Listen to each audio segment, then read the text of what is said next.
Okay, so we've got Blake's old and new versions in front of us. These are the same documents I've printed down here, by the way, so we'll just be trying to not get confused, trying to shift back and forth between the two. So let's just start with the first paragraph then. Right?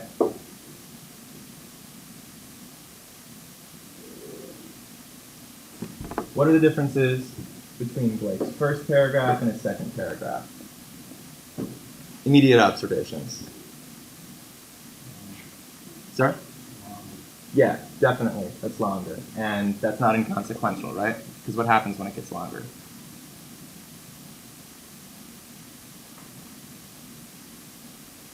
In this paragraph specifically.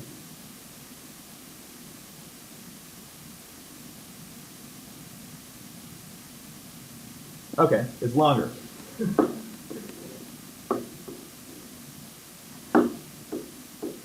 And this is really the only sentence that gets saved, right? So it's not just that he's adding stuff, right? He's completely changing what he's doing. So let's characterize what this first paragraph does, and then let's talk about what the second paragraph does. So this first paragraph, this is about the third paragraph in Blake's paper. It is number 3, right? Yeah. Okay. So what does this paragraph do? Asks a question. Good. In order to what?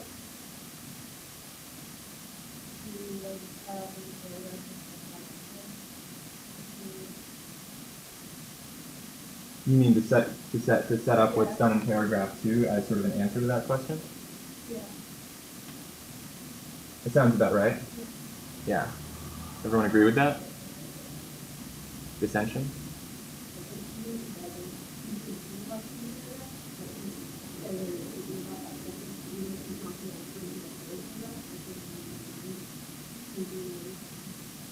Okay, great. So paragraph 2 doesn't have to be a direct answer to a specific question in order for paragraph 1 to be setting up what subsequent paragraphs do.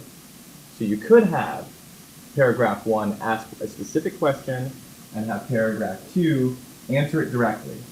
Right? What strategies can we employ? And then this one just lists a bunch of strategies, right? Except that it doesn't do that. Right. So what we've got instead is this paragraph sets up sort of the general parameters of the discussion. Remember when we were looking at Courbet earlier? This isn't exactly the same thing, but he was talking about one of the uses of definition is to set up like the series of terms that you'll be talking about and what they mean in the order that you'll be dealing with them. Right? So you're sort of using it as an outline for your paper. In that way, you're not specifically answering the question, you're defining the limits of what you're going to be talking about. If that's the purpose of this paragraph, then this topic sentence really sort of gets to that. Several questions arise regarding the state of the nation and the response that the government should take. It's more or less what Blake's paper is going to be about. Right? What is the state of the nation? The state of the nation, and what should we do about it? Okay? This last sentence is a little funky. It sort of jumps the gun, doesn't it? We haven't been talking, and you haven't seen the first 2 paragraphs, but I can tell you, we haven't been talking about the 1930s up until now. So if someone comes at you with, are we even as bad off as back in the 1930s? Then the reader's going to say, why then? Why that decade? You know, I mean, it has a sort of comic effect in the same way that Seinfeld coming out of the blue with "What's the deal with airline food" has a comic effect, right? Just out of the blue asking me a question about something. I didn't know we were talking about airline food. So down here, it's longer. It has more to say. We have this question embedded in the middle of it. Does this first paragraph as well set up the terms of the argument? Yeah?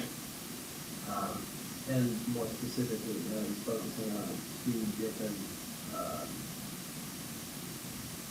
guess 2 different topics in particular. Okay. You want to name them? Well, he says what we're dealing with.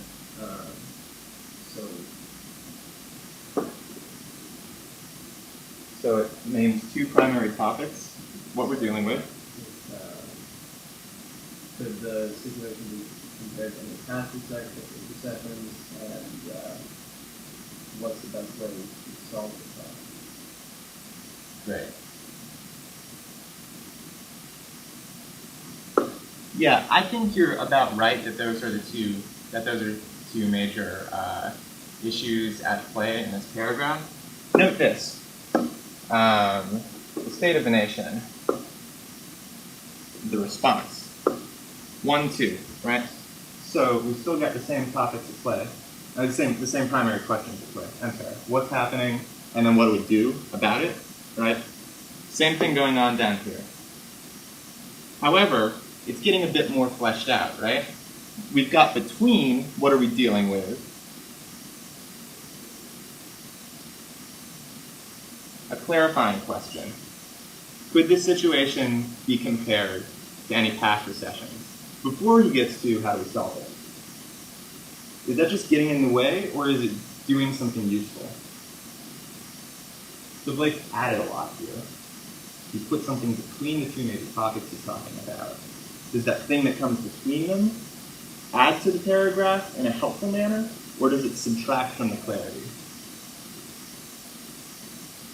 I think it adds, because what are we dealing with is actually more vague than question that arises in a state of the nation. So I think adding clarifying the question becomes especially for somebody that knows what the 2 options are.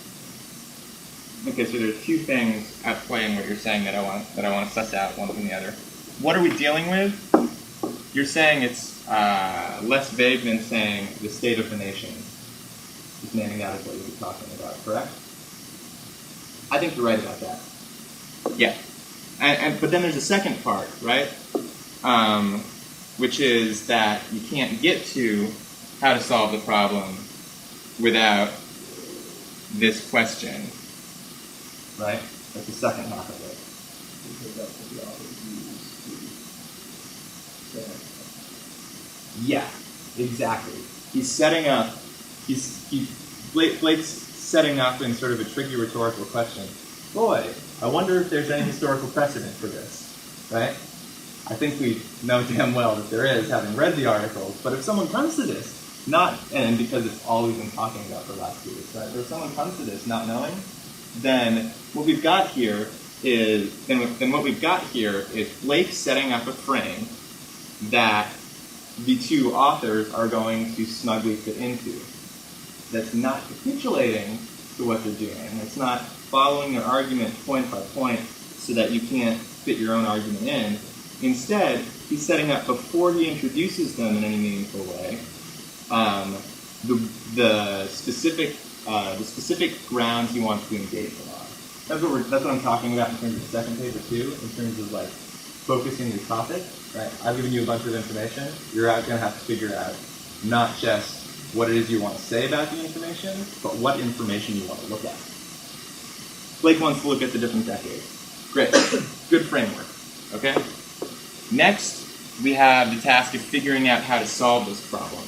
We get to the solution because we go through historical precedent, right? This historical precedent moves between what are we dealing with, because it can help us identify something through analogy, right? But analogy is different than, but an analog is different than the thing it's analogous to. Correct? And so what it does is it puts us in the past in terms of what are we dealing with, and then points toward, towards the present in terms of what are we dealing with, and towards the future in terms of what should we do, right? Because analogy has 2 sides to it, just as this question has 2 sides to it.